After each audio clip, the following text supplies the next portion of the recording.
Halo, assalamualaikum. Dari siapa, di mana ibu? Ahsan di Bekasi. Umu Ahlan. Ahsan. Ahsan, tafadhol Umu Ahsan. 3 tahun yang silam itu apa namanya di sini ada ceramah itu perusahaan itu katanya ada tiga sebab mengapa kambing ini dikorbankan. Pertama karena dia nggak punya aturan.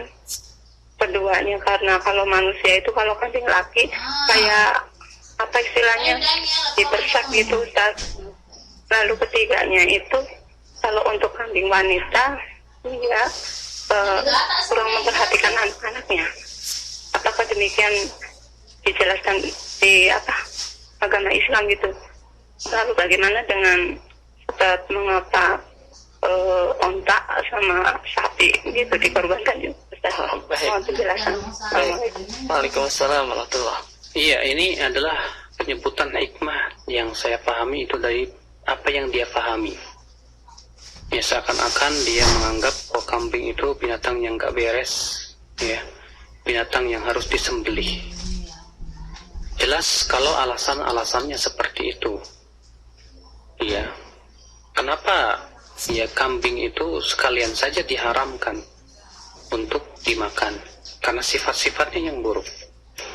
Makanya ketika Ibnu Qayyim menyebutkan tentang ilat kenapa kita diharamkan memakan daging babi, kata Ibnu Qayyim, karena terkadang perilaku seorang manusia terpengaruh daripada apa yang dia makan.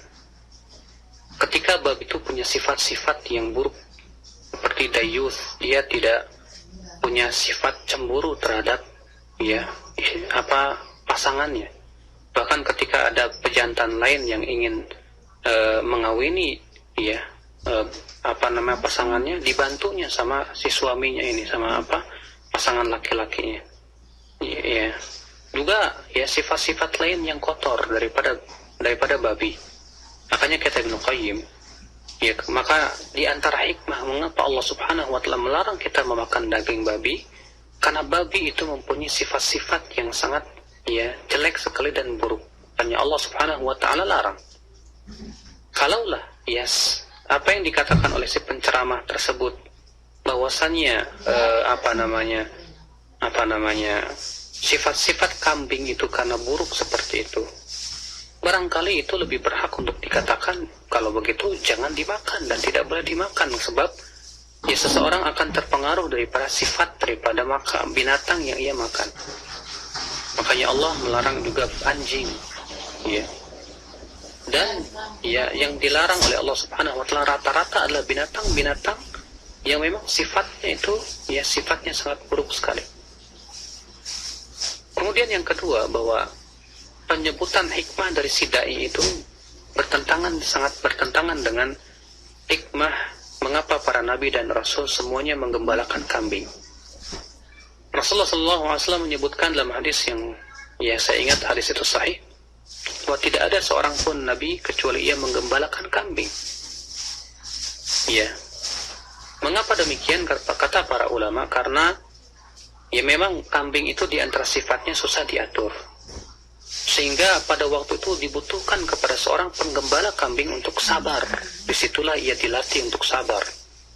Yang kedua, kata Ibnu Qayyim juga menyebutkan mengapa para nabi dan rasul itu menggembalakan kambing, karena di antara sifat kambing itu adalah sakinah wal waqar, tenang. Dan ini merupakan sifat yang baik. Kemudian yang ketiga, kalaulah yang dikatakan oleh si khatib itu demikian, tentu Rasulullah SAW tidak akan memuji kambing. Karena Rasulullah SAW dalam beberapa hadis memuji hewan kambing. Di antaranya hadis bahwa Rasulullah SAW bersabda kepada Aisyah, "Ittakhidil ghanam fa innaha barakah." Ambillah kambing sebagai binatang ternak karena ia adalah berkah. Bahkan juga disebutkan dalam hadis-hadis yang sahih bahwa Rasulullah SAW sholat dan menganjurkan sholat di kandang kambing. Demikian pula Rasulullah mengabarkan bahwa kambing adalah binatang surga. Maka hadis-hadis ini semua menunjukkan bahwa kesalahan si khatib tadi dalam mengambil hikmah.